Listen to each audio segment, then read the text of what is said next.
बिस्मिल्लाहिर्रहमानिर्रहीम। अस्सलाम वालेकुम। केमिस्ट्री क्लास 10 चैप्टर नंबर 1 है केमिकल इक्विलिब्रियम। आज मैं आपको इसका सेक्शन सी कराऊंगी। इससे पहले मैं आपको इसका सेक्शन ए, सेक्शन बी और सेक्शन डी करवा चुकी हूँ। क्लास 10 की केमिस्ट्री और फिजिक्स दोनों के तमाम चैप्टर्स के क्वेश्चन आंसर्स, MCQs और न्यूमेरिकल्स क्लासिक ट्यूशन के चैनल पे अवेलेबल हैं। अगर आपने किसी भी चैप्टर के क्वेश्चन आंसर या न्यूमेरिकल्स देखने हो तो आप केमिस्ट्री क्लास 10 की प्लेलिस्ट में और फिजिक्स क्लास 10 की प्लेलिस्ट में विजिट कर लीजिएगा। दोनों सब्जेक्ट के आपको तमाम चैप्टर्स के तमाम क्वेश्चन आंसर्स अवेलेबल हो जाएंगे। चैप्टर नंबर 1 के मैंने आपको सेक्शन सी कंप्लीट नहीं करवाया था। सेक्शन सी के मैंने सिर्फ इंपॉर्टेंट क्वेश्चन करवाए थे। आज मैं आपको सेक्शन सी पूरा कंप्लीटली सॉल्व करवाऊंगी। चैप्टर नंबर 1 केमिकल इक्विलिब्रियम का सेक्शन सी स्टार्ट करते हैं। क्वेश्चन नंबर 1 है describe dynamic equilibrium with 2 example. आपको डायनामिक इक्विलिब्रियम डिस्क्राइब करना है और उसकी 2 एग्जाम्पल्स भी देनी है। पहले मैं आपको डिस्क्राइब करती हूँ डायनामिक इक्विलिब्रियम क्या है। देखिए, जब कोई रिएक्शन हो रहा होता है तो उस रिएक्शन का रेट उसके रिएक्टेंट्स की कॉन्सेंट्रेशन पे डिपेंड करता है। रिएक्टेंट्स की कॉन्सेंट्रेशन ज़्यादा होती है तो केमिकल रिएक्शन का रेट ज़्यादा होता है। जब केमिकल रिएक्शन स्टार्ट होता है तो हम देखते हैं कि रिएक्टेंट्स की कॉन्सेंट्रेशन ज़्यादा है। रिएक्टेंट की कॉन्सेंट्रेशन हायर होने की वजह से प्रोडक्ट बनने का रेट भी हाई होता है। आहिस्ता आहिस्ता रिएक्टेंट जो होती है वो प्रोडक्ट में कन्वर्ट होती रहती है। जब रिएक्टेंट की क्वांटिटी या अमाउंट कम हो जाती है तो उसका कॉन्सेंट्रेशन भी कम हो जाता है, तो उस रिएक्टेंट से प्रोडक्ट बनने का रेट भी कम हो जाता है। ठीक है, रिएक्टेंट की अमाउंट कम हो गई, रिएक्टेंट का कॉन्सेंट्रेशन कम हो गया तो अब प्रोडक्ट भी कम बनेगी, प्रोडक्ट बनने का रेट भी कम हो जाएगा। इसलिए केमिकल रिएक्शन में क्या होता है, रिएक्टेंट की कॉन्सेंट्रेशन आहिस्ता आहिस्ता कम हो रही होती है और आहिस्ता आहिस्ता प्रोडक्ट की कॉन्सेंट्रेशन इंक्रीज हो रही होती है। एक वक्त ऐसा आता है रिएक्शन में कि रिएक्टेंट की कॉन्सेंट्रेशन और प्रोडक्ट की कॉन्सेंट्रेशन दोनों की कॉन्सेंट्रेशन इक्वल हो जाती है। वो स्टेट होती है डायनामिक इक्विलिब्रियम की।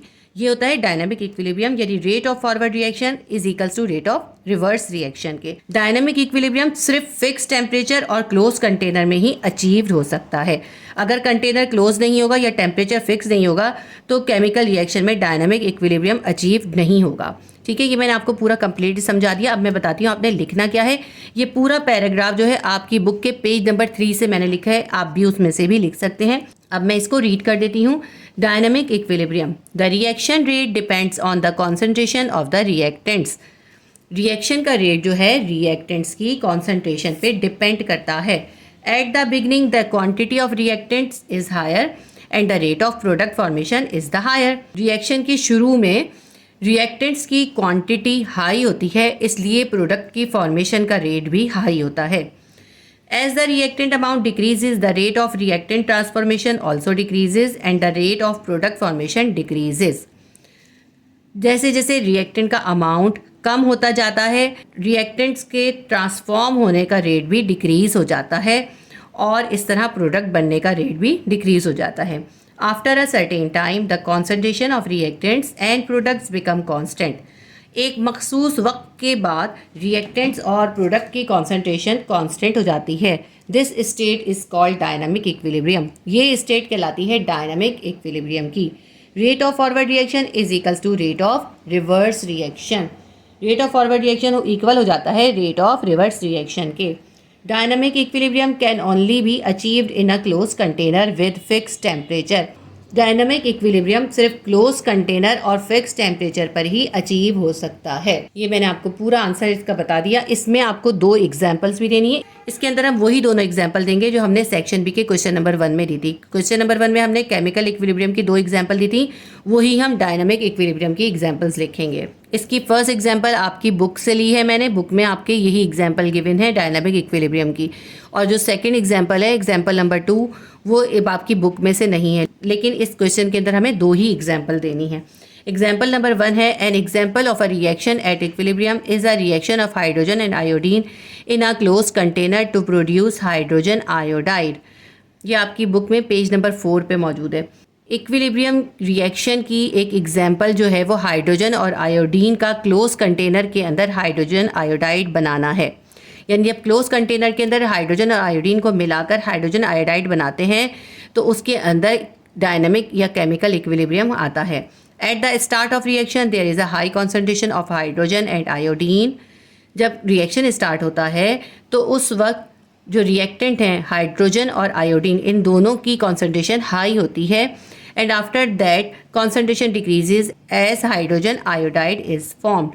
और कुछ वक्त के बाद हाइड्रोजन और आयोडीन की कॉन्सेंट्रेशन डिक्रीज हो जाती है, क्योंकि हाइड्रोजन आयोडाइड यानी प्रोडक्ट बन रही होती है। हाइड्रोजन और आयोडीन रिएक्टेंट है और हाइड्रोजन आयोडाइड HI ये प्रोडक्ट है। The concentration of hydrogen iodide increase as the forward reaction proceed. Forward reaction हो रहा है, इसलिए हाइड्रोजन आयोडाइड यानी प्रोडक्ट की कॉन्सेंट्रेशन इंक्रीज हो रही है, बढ़ रही है। As hydrogen iodide is formed, the reverse reaction is then able to occur. जब हाइड्रोजन आयोडाइड बन जाएगी, ज़्यादा हो जाएगी, तो रिवर्स रिएक्शन स्टार्ट हो जाएगा। Hydrogen plus iodine reversible reaction hydrogen iodide. इसको बैलेंस करने के लिए यहाँ पे हम 2 लगाएंगे, क्योंकि हाइड्रोजन भी डायटोमिक मॉलिक्यूल होता है, आयोडीन भी डायटोमिक होता है। तो ये दोनों जब आपस में कंबाइन होते हैं, देखिए यहाँ पे 2 हाइड्रोजन है, 2 आयोडीन है, तो इन दोनों के कंबाइन होने से हाइड्रोजन आयोडाइड बन रहा है। तो हाइड्रोजन आयोडाइड जो होता है, इसमें हाइड्रोजन और आयोडीन दोनों मोनो एटॉमिक होते हैं, तो इसलिए इसका 2 जो है हम नीचे नहीं लगाते, यहाँ पे साइड में इसके 2 लगाते हैं। इसको बैलेंस करने के लिए इसका 2 हम यहाँ पर लगाते हैं। ये एक बैलेंस इक्वेशन है। तो ये फर्स्ट एग्जाम्पल होगी। इसकी सेकेंड एग्जाम्पल बताती हूँ मैं आपको। सेकेंड एग्जाम्पल हम लिखेंगे, an example of an equilibrium reaction is water evaporating to form vapours. Chemical equilibrium या डायनामिक इक्विलिब्रियम की एक एग्जांपल जो है वो वाटर्स का एवापोरेट होकर वेपर्स बनना है। देखिए, जब वाटर एवापोरेट होता है, वाटर से वाटर के वेपर्स बनते हैं। तो 1 एटमॉस्फेरिक प्रेशर और 373 डिग्री सेल्सियस के ऊपर वाटर के वेपर्स और वाटर के दरमियान केमिकल इक्विलिब्रियम आ जाता है। यानी जब वाटर से वाटर वेपर्स बनने शुरू होते हैं, तो शुरू में तो वाटर की कॉन्सेंट्रेशन ज़्यादा होती है, वाटर वेपर्स की कॉन्सेंट्रेशन कम होती है। आहिस्ता आहिस्ता वाटर की कॉन्सेंट्रेशन कम होती जाती है और वाटर वेपर्स की कॉन्सेंट्रेशन बढ़ती जाती है। 1 एटमॉस्फेरिक प्रेशर और 373 डिग्री सेल्सियस के ऊपर वाटर की और वाटर वेपर्स की कॉन्सेंट्रेशन इक्वल हो जाती है, यानी लिक्विड और वेपर्स के दरमियान इक्विलिब्रियम आ जाता है, यानी ये रिएक्शन डायनामिक इक्विलिब्रियम अचीव कर लेता है। तो यही इसकी एग्जांपल है, मैं पूरी आपको रीड करके बताती हूँ। An example of an equilibrium reaction is water evaporating to form vapours. Equilibrium reaction की एक एग्जांपल जो है वाटर का एवापोरेट होकर वेपर्स बनाना है। At 1 atmospheric pressure and 373 degree Celsius, liquid water and water vapors reach a state of liquid vapor equilibrium. 1 atmospheric pressure और 373 degree centigrade पर liquid water और वाटर वेपर लिक्विड और water की equilibrium state पर आ जाते हैं, या यूं कह सकते हैं कि डायनामिक इक्विलिब्रियम अचीव कर लेते हैं। डायनामिक इक्विलिब्रियम ये जब अचीव करेंगे जब ये केमिकल रिएक्शन यानी वाटर से वाटर वेपर्स बनने का जो प्रोसेस है ये एक क्लोज कंटेनर में हो रहा हो, क्लोज कंटेनर के अंदर होगा, तभी इस रिएक्शन को डायनामिक इक्विलिब्रियम हासिल होगा, यानी rate of forward reaction will be equals to rate of reverse reaction. तो दोनों एग्जांपल हो गई। हमारा क्वेश्चन नंबर 1 कंप्लीट हो गया। सेक्शन सी डिटेल क्वेश्चन का क्वेश्चन नंबर 2 है, state law of mass action, drive an expression for equilibrium constant. Law of mass action describe करना है और केसी यानी केमिकल इक्विलिब्रियम की एक्सप्रेशन को भी ड्राइव करना है। सेक्शन बी शॉर्ट क्वेश्चन का जो क्वेश्चन नंबर 7 था उसके अंदर भी हमें लॉ ऑफ मास एक्शन बताना था, वही लॉ ऑफ मास एक्शन इसके अंदर हम लिखेंगे। लॉ ऑफ मास एक्शन मैंने आपको शॉर्ट क्वेश्चन में भी बहुत अच्छी तरह समझाया है, अभी भी मैं आपको इसको दोबारा से डिस्क्राइब कर दूंगी। पहले हम ये लॉ ऑफ मास एक्शन जो हमने सेक्शन बी शॉर्ट क्वेश्चन में लिखा था वही हम इसके अंदर लिखेंगे, लेकिन उसके बाद हमें इसकी केसी की इक्वेशन ड्राइव करनी है, तो हम ये एक्टिव मास की डेफिनेशन इसके अंदर नहीं लिखेंगे, सिर्फ हम लॉ ऑफ मास एक्शन लिखेंगे। और ये आपकी बुक में पेज नंबर 5 पे मौजूद है, आप चाहें तो अपनी बुक से लिख लीजिएगा। लॉ ऑफ मास एक्शन के 2 पॉइंट हैं। फर्स्ट पॉइंट में हमें ये पता चलता है कि जो केमिकल रिएक्शन हो रहा है उसके अंदर जो रिएक्टेंट सब्सटेंसेज हैं उनका रिएक्ट करने का रेट क्या है। किसी केमिकल रिएक्शन में रिएक्टेंट सब्सटेंसेस जो हैं अपने एक्टिव मास के अकॉर्डिंग पार्टिसिपेट करती हैं। जिस रिएक्टेंट सब्सटेंस का एक्टिव मास ज़्यादा होगा उसका रिएक्शन में रिएक्ट करने का रेट ज़्यादा होगा। जिस रिएक्टेंट सब्सटेंस का एक्टिव मास या मोलर कॉन्सेंट्रेशन कम होगी उसका रिएक्शन के अंदर रिएक्ट करने का रेट कम होगा। ठीक है, ये हो गया फर्स्ट पॉइंट, जिससे हमें पता चलता है कि किसी रिएक्शन में रिएक्टिंग सब्सटेंसेस जो हैं वो किस हिसाब से या किस रेट से रिएक्ट करती हैं। इसका पॉइंट नंबर 2 हमें ये बताता है कि जो रिएक्शन हो रहा है उस रिएक्शन का रेट किस पे डिपेंड करता है। जब कोई रिएक्शन हो रहा होता है उसका रेट जो होता है उन रिएक्टेंट सब्सटेंसेस के एक्टिव मासेस की प्रोडक्ट के डायरेक्टली प्रोपोर्शनल होता है। जो रिएक्टिंग सब्सटेंसेस हैं उनके एक्टिव मासेस की प्रोडक्ट अगर ज़्यादा होगी तो रिएक्शन का रेट ज़्यादा होगा। अगर रिएक्टिंग सब्सटेंसेस के एक्टिव मासेस की प्रोडक्ट कम होगी तो रिएक्शन का रेट कम होगा। ये दोनों पॉइंट हैं।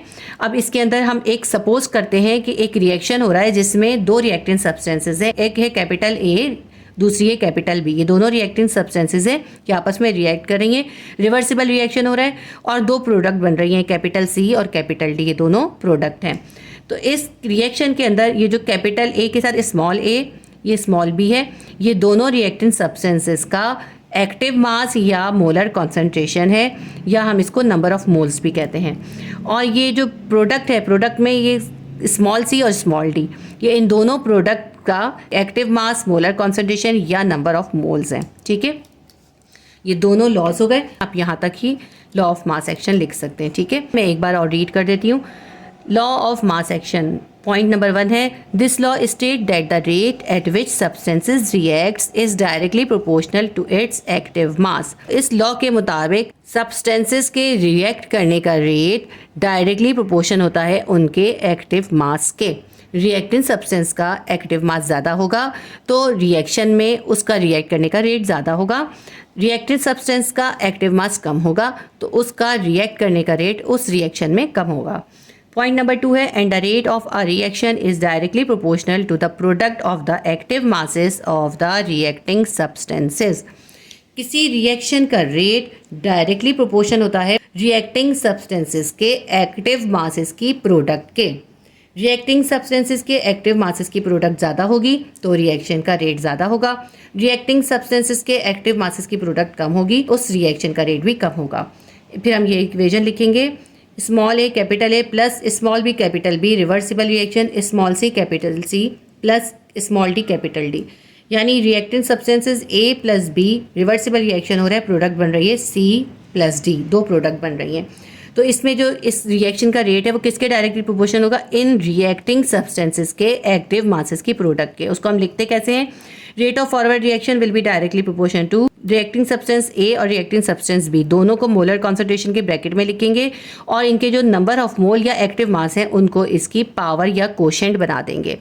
कैपिटल ए मोलर कॉन्सेंट्रेशन के ब्रैकेट और इसकी पावर या कोशेंट हो गया स्मॉल ए, ये स्मॉल ए इसका एक्टिव मास है। दूसरी रिएक्टेंट है कैपिटल बी मोलर कॉन्सेंट्रेशन के ब्रैकेट, स्मॉल बी इसका कोशेंट बना देंगे। स्मॉल बी इस रिएक्टिंग सब्सटेंस का एक्टिव मास, मोलर कॉन्सेंट्रेशन या नंबर ऑफ मोल्स हैं। Rate of forward reaction directly proportional होगा इन दोनों रिएक्टिंग सब्सटेंसेस के एक्टिव मासेस की प्रोडक्ट के। अगर इन रिएक्टिंग सब्सटेंसेस के एक्टिव मासेस की प्रोडक्ट ज़्यादा होगी तो रिएक्शन का रेट ज़्यादा होगा। अगर इन रिएक्टिंग सब्सटेंसेस के एक्टिव मासेस की प्रोडक्ट कम होगी तो रिएक्शन का रेट कम होगा। हो गया लॉ ऑफ मास एक्शन। अब मैं आपको इसकी डेरिवेशन ड्राइव करके दिखाती हूँ। अब हम केसी की डेरिवेशन को ड्राइव करेंगे। एक हम रिएक्शन सपोज करेंगे और उसके ऊपर हम लॉ ऑफ मास एक्शन को अप्लाई करेंगे। तो सबसे पहले हम लिखते हैं applying law of mass action on a reversible reaction. एक रिवर्सिबल रिएक्शन हम सपोज करते हैं, हम लिखते हैं capital A plus capital B reversible reaction is equals to capital C plus capital D. ठीक है, ए और बी रिएक्टेंट हैं, दोनों आपस में कंबाइन हो रही हैं, रिवर्सिबल रिएक्शन हो रहा है और दो प्रोडक्ट बन रही हैं कैपिटल सी और कैपिटल डी। स्मॉल ए जो है इस रिएक्टेंट ए का नंबर ऑफ मोल या एक्टिव मास है और स्मॉल बी इस रिएक्टेंट सब्सटेंस का एक्टिव मास या नंबर ऑफ मोल है। लिख लेते हैं हम, capital A capital B are reactants, ये दोनों रिएक्टेंट्स हैं। कैपिटल सी और कैपिटल डी आर प्रोडक्ट्स, ये दोनों प्रोडक्ट्स हैं। Small A, small B, small C and small D are the active masses और नंबर ऑफ मोल्स। ठीक है, ये दोनों रिएक्टेंट मिल रही हैं और प्रोडक्ट बन रही है। उसके बाद हम लिखेंगे रेट ऑफ फॉरवर्ड रिएक्शन। अभी जो हमने लॉ ऑफ मास एक्शन पढ़ा है उसके अंदर हमने पढ़ा है कि रेट ऑफ फॉरवर्ड रिएक्शन जो है वो किसके डायरेक्टली प्रोपोर्शन होगा, इन दोनों रिएक्टिंग सब्सटेंसेस के एक्टिव मासेस की प्रोडक्ट के। रिएक्टिंग सब्सटेंस ए, दूसरी रिएक्टिंग सब्सटेंस बी, इनको हमने मोलर कॉन्सेंट्रेशन के ब्रैकेट में लिखेंगे और इनके जो एक्टिव मास या नंबर ऑफ मोल है ये इनकी हम कोशेंट बना देंगे।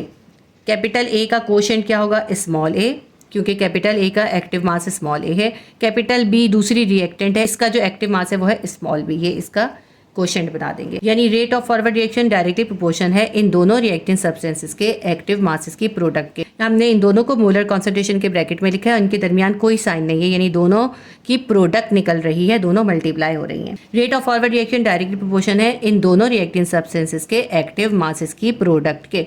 अगर इन दोनों की प्रोडक्ट ज़्यादा होगी तो फॉरवर्ड रिएक्शन का रेट ज़्यादा होगा। अगर इन दोनों रिएक्टिंग सब्सटेंस की एक्टिव मासेस की प्रोडक्ट कम होगी तो रेट ऑफ फॉरवर्ड रिएक्शन कम होगा। डायरेक्टली प्रोपोर्शन का साइन अगर हम हटाते हैं तो हम लिखेंगे rate of forward reaction will be equals to, जब हमें डायरेक्टली प्रोपोर्शन का साइन हटाना होता है इक्वल डालते हैं तो हम एक कांस्टेंट डालते हैं, तो हम लिखेंगे constant of forward reaction KF। Molar concentration के ब्रैकेट बना के A लिखेंगे और उसके ऊपर क्वोशेंट बना देंगे स्मॉल a। दूसरी रिएक्टेंट हमारे पास है कैपिटल B। कैपिटल B को मोलर कॉन्सेंट्रेशन के ब्रैकेट में लिखेंगे और इसके ऊपर इसकी क्वोशेंट बना देंगे स्मॉल b।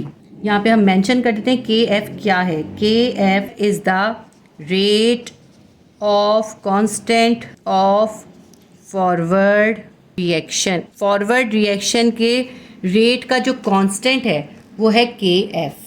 अब इसके बाद हम रेट ऑफ रिवर्स रिएक्शन लिखेंगे। रेट ऑफ रिवर्स रिएक्शन जो है, ये जो प्रोडक्ट बन रही है इनके एक्टिव मासेस की प्रोडक्ट के डायरेक्टली प्रोपोर्शन होगा। अगर इनकी एक्टिव मासेस की प्रोडक्ट ज़्यादा होगी तो रेट ऑफ रिवर्स रिएक्शन ज़्यादा होगा। अगर इन दोनों प्रोडक्ट्स के एक्टिव मासेस की प्रोडक्ट कम होगी तो रेट ऑफ रिवर्स रिएक्शन भी कम होगा। रेट ऑफ रिवर्स रिएक्शन, इसको हम कैपिटल R हो गया रेट और स्मॉल r हो गया रिवर्स रिएक्शन।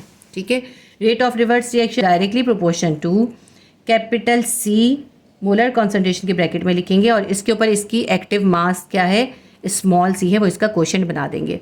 फिर दूसरा प्रोडक्ट है कैपिटल D। कैपिटल D को मोलर कॉन्सेंट्रेशन के ब्रैकेट में लिखेंगे और इसका जो एक्टिव मास था स्मॉल d वो इसका क्वोशेंट बन जाएगा।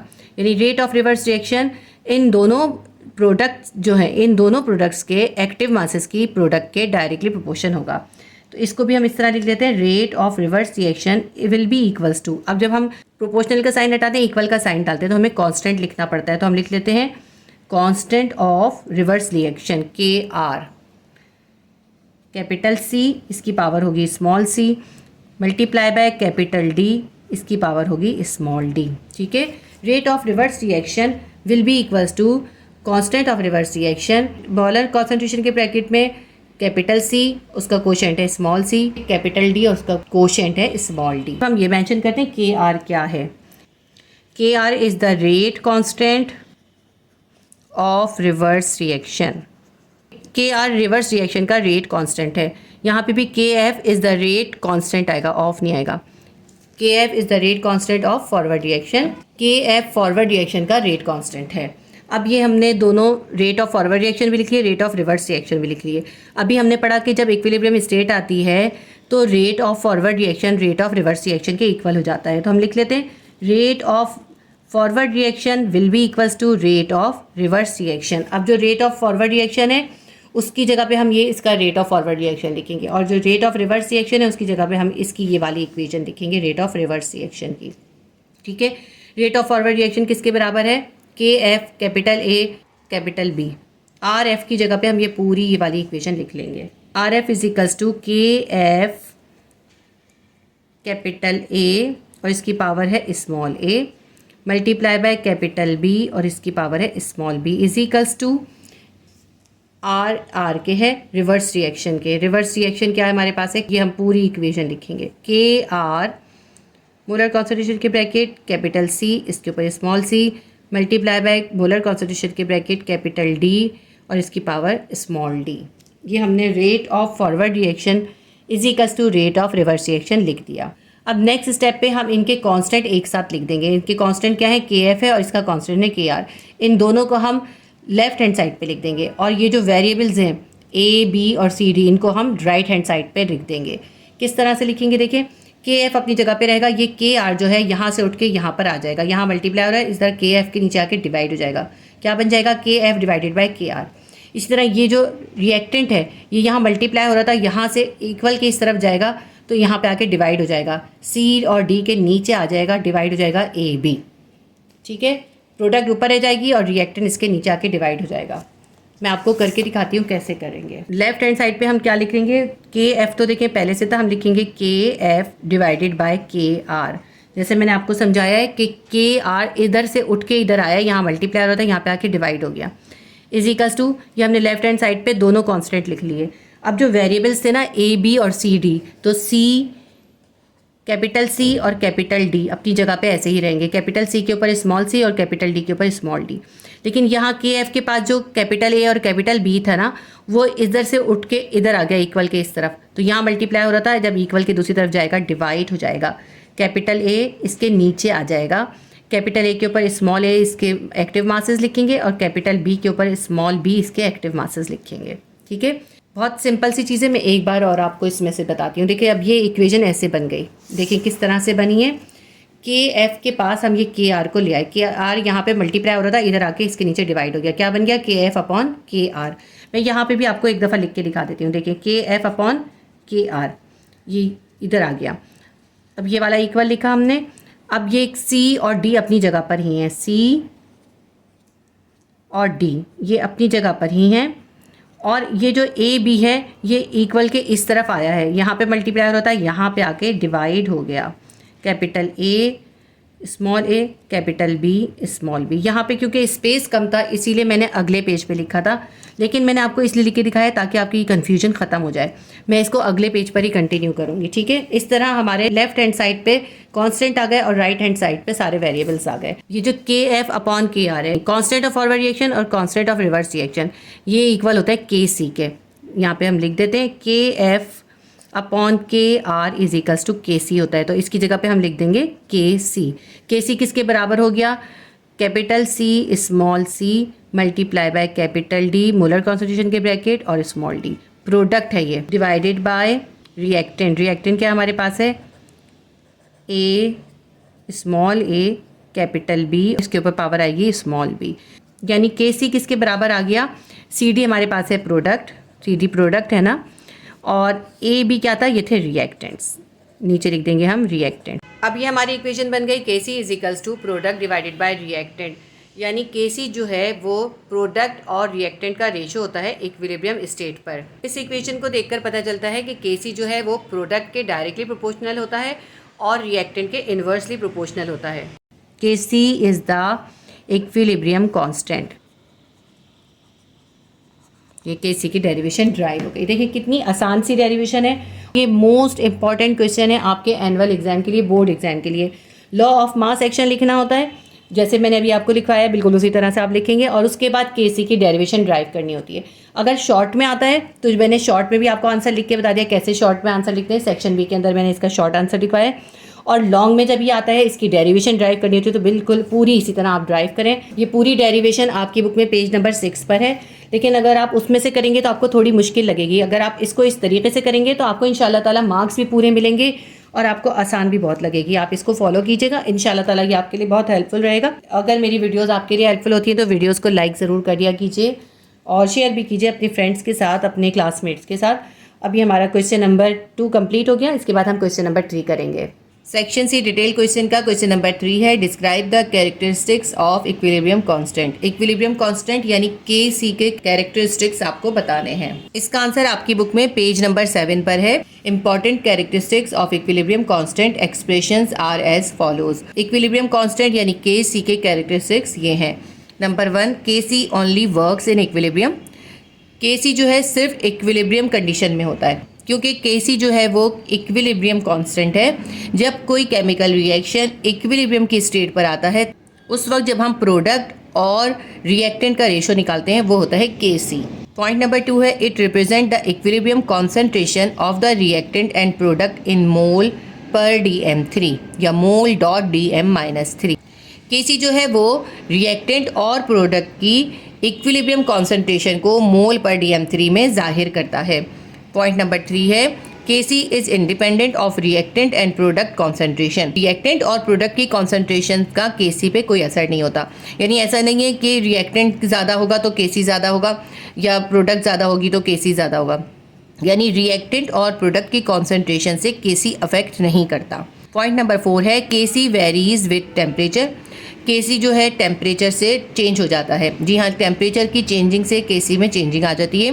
केमिकल इक्विलिब्रियम या डायनामिक इक्विलिब्रियम के लिए ज़रूरी होता है कि कंटेनर क्लोज्ड हो और टेम्परेचर फिक्स्ड हो। अगर टेम्परेचर चेंज होता है तो Kc की वैल्यू भी चेंज हो जाती है।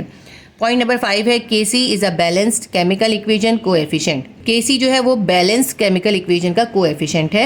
In a balanced chemical equation each reactant and product has a concentration equal to its coefficient. हर रिएक्टेंट और प्रोडक्ट की कॉन्सेंट्रेशन उसके कोएफिशिएंट के इक्वल होती है। पॉइंट नंबर 6 है Kc represents equilibrium position. If Kc is larger than 1 the reaction is forward.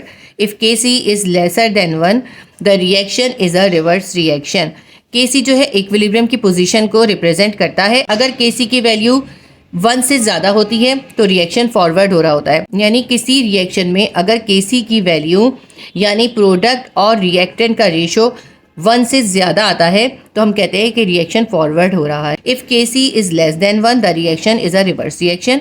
और हमने अगर Kc की वैल्यू निकाली वो 1 से कम आई तो इसका मतलब है अभी रिएक्शन जो है वो रिवर्स रिएक्शन हो रहा है। पॉइंट नंबर 7 है remember that equilibrium constant Kc is a ratio of reactant to product that is utilised to define chemical behaviour.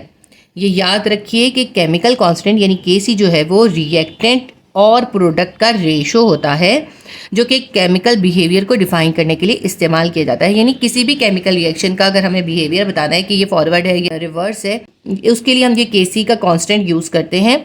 और Kc का कांस्टेंट जो होता है वो प्रोडक्ट और रिएक्टेंट का रेशो होता है। क्योंकि Kc की इक्वेशन क्या होती है, Kc is equals to molar concentration of product divided by molar concentration of reactant. जब हम प्रोडक्ट और रिएक्टेंट का रेशो निकालते हैं तो उससे Kc यानी कांस्टेंट ऑफ इक्विलिब्रियम हमें फाइंड हो जाता है। तो ये थे इंपॉर्टेंट कैरेक्टरिस्टिक्स ऑफ इक्विलिब्रियम। तो इसके अंदर सारे ही पॉइंट इंपॉर्टेंट हैं क्योंकि ये लॉन्ग में आया इसलिए आपको सारे लिखने। अगर आपको शॉर्ट में ये क्वेश्चन आता है तो आपने सिर्फ 4 या 5 पॉइंट लिखने, तो आप पॉइंट नंबर 1, 2, 3, 4 लिखें और फिर 6 लिख लें। 6 जो है मोस्ट इंपॉर्टेंट है, इसको आपने स्किप नहीं करना। ठीक है, तो ये हमारे क्वेश्चन नंबर 3 का आंसर कंप्लीट हो गया। सेक्शन सी डिटेल क्वेश्चन का क्वेश्चन नंबर 4 है how can you predict the following stages of a reaction by comparing the values of Kc and Qc। Kc और Qc की वैल्यूज़ को compare करके आप किस तरह बता सकते हैं कि रिएक्शन कौन से स्टेज पर है। यानी Kc और Qc की वैल्यूज़ को कंपेयर करके आप किस तरह ये बता सकते हैं कि फॉरवर्ड रिएक्शन हो रहा है या रिवर्स रिएक्शन हो रहा है। तो फर्स्ट पॉइंट हमें बताना है net reaction proceed in forward direction. हमें पहले पॉइंट में ये बताना है कि फॉरवर्ड रिएक्शन अगर हो रहा है तो Kc और Qc की वैल्यूज़ में क्या डिफरेंस होगा। और नंबर 2 पॉइंट है net reaction proceed in reverse direction. अगर हम Kc और Qc की वैल्यूज़ को कंपेयर करें तो हमें कैसे पता चलेगा कि रिएक्शन जो है वो रिवर्स डायरेक्शन में हो रहा है। इस क्वेश्चन का आंसर वही आंसर है जो हमने सेक्शन बी के क्वेश्चन नंबर 9 में किया था, लेकिन क्योंकि क्वेश्चन डिफरेंट तरीके से पूछा है तो इसका आंसर हम थोड़ा डिफरेंट तरीके से लिखेंगे। वही आंसर लिखना है लेकिन थोड़ा सा चेंज करके लिखना है। तो मैं आपको इसका आंसर समझाती हूँ आपने कैसे लिखना है। क्वेश्चन नंबर 4 में हमें फर्स्ट पॉइंट उन्होंने दिया है कि net reaction proceed in forward direction. Kc और Qc की वैल्यू को कंपेयर करके आप कैसे बताएंगे कि जो रिएक्शन हो रहा है वो उस वक्त फॉरवर्ड डायरेक्शन में है।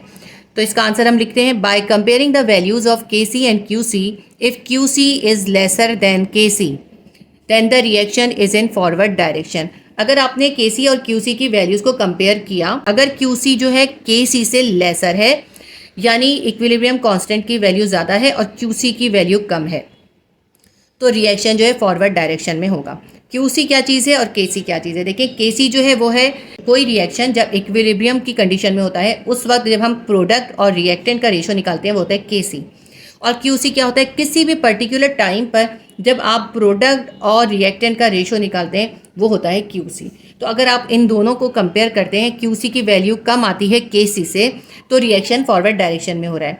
Kc ज़्यादा है इसका मतलब है रिएक्टेंट की कॉन्सेंट्रेशन ज़्यादा है। जब रिएक्टेंट की कॉन्सेंट्रेशन ज़्यादा है तो फॉरवर्ड रिएक्शन होगा और ज़्यादा प्रोडक्ट बनेगी। ठीक है, तो अगर Qc लेसर देन Kc है then the reaction is in forward direction. It means the concentration of reactant is greater than the product. इसका मतलब है कि रिएक्टेंट की कॉन्सेंट्रेशन जो है वो प्रोडक्ट से ज़्यादा है।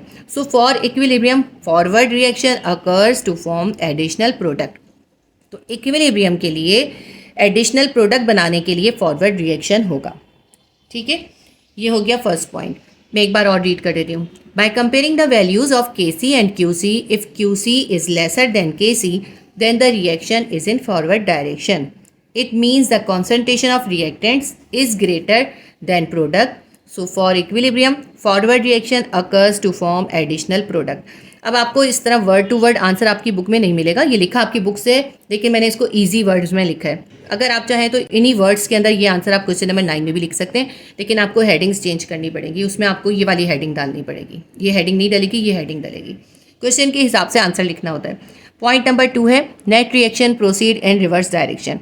हमें कैसे पता चलेगा कि रिवर्स डायरेक्शन में रिएक्शन हो रहा है? Bye comparing the values of Kc and Qc if Qc is greater then Kc। आपने Kc और Qc की वैल्यू को कंपेयर करा और Qc की वैल्यू जो है वो Kc से ज़्यादा आ गई, then the reaction is in reverse direction. तो इसका मतलब है रिएक्शन जो है वो रिवर्स डायरेक्शन में हो रहा है। It means the concentration of product is greater, so for equilibrium reverse reaction occurs forming more reactants. Qc की वैल्यू ज़्यादा होने का मतलब है कि प्रोडक्ट की कॉन्सेंट्रेशन ज़्यादा हो गई है, वहाँ पे रिएक्टेंट की कॉन्सेंट्रेशन कम हो गई है, इसलिए इक्विलिब्रियम के लिए रिवर्स रिएक्शन हो रहा है और प्रोडक्ट जो है वो रिएक्टेंट में कन्वर्ट हो रही है। ठीक है, अगर Qc लेसर देन Kc होगा फॉरवर्ड रिएक्शन होगा, अगर Qc ग्रेटर देन Kc होगा रिवर्स रिएक्शन होगा। इस क्वेश्चन में हमें यही 2 पॉइंट एक्सप्लेन करने थे, लेकिन इसका एक थर्ड पॉइंट भी है और वो पॉइंट भी एग्जाम में आ सकता है, वो मैं आपको समझा देती हूँ, लेकिन इस क्वेश्चन में आप उसको नहीं लिखेंगे, लेकिन आप इसको समझ लीजिए। अगर हमें ये पॉइंट दे देते हैं net reaction is in equilibrium, कि रिएक्शन जो है वो इक्विलिब्रियम में है, ये आपको कैसे पता चलेगा? By comparing the values of Kc and Qc if Qc is equals to Kc the reaction is in equilibrium. अगर हम Kc और Qc की वैल्यू को कंपेयर करें, Qc और Kc इक्वल आ जाए, दोनों के रेशियोज जो है सेम आ जाए, इसका मतलब होगा कि रिएक्शन जो है वो इक्विलिब्रियम की कंडीशन में है। The concentration of reactants and products is equal, so the reaction attains equilibrium. इसका मतलब है कि रिएक्टेंट्स की कॉन्सेंट्रेशन और प्रोडक्ट की कॉन्सेंट्रेशन इक्वल हो गई है, इसलिए रिएक्शन ने इक्विलिब्रियम की कंडीशन अटेन कर ली है। इसके अंदर आपसे सिर्फ 2 कंडीशंस पूछी थी, आप इस आंसर के अंदर सिर्फ 2 कंडीशंस लिखेंगे। ये थर्ड कंडीशन मैंने आपको इसलिए समझाई है कि ये भी पूछी जा सकती है, तो आप इसको भी याद कर लीजिएगा। ये क्वेश्चन नंबर 4 का आंसर कंप्लीट हो गया। सेक्शन सी डिटेल क्वेश्चन का क्वेश्चन नंबर 5 है predict which system at equilibrium will contain maximum amount of product and which system will contain maximum amount of reaction. आपको कुछ रिएक्शन दिए, इन reactions की आपको Kc की वैल्यू गिवन की है। इस Kc की वैल्यू को आपने देखना है और ये बताना है कि इस रिएक्शन में इस वक्त रिएक्टेंट की अमाउंट मैक्सिमम है या प्रोडक्ट की अमाउंट मैक्सिमम है। तो ये जो Kc की वैल्यू हमें गिवन की है, इसको हम 1 से कंपैरिजन करते हैं। अगर Kc की वैल्यू जो है 1 से बहुत कम होती है तो रिएक्टेंट ज़्यादा होता है, और अगर Kc की वैल्यू 1 से ज़्यादा होती है तो फिर प्रोडक्ट ज़्यादा होता है। मैं आपको इसको एक्सप्लेन करती हूँ तो आपको ये आसानी से समझ में आ जाएगा।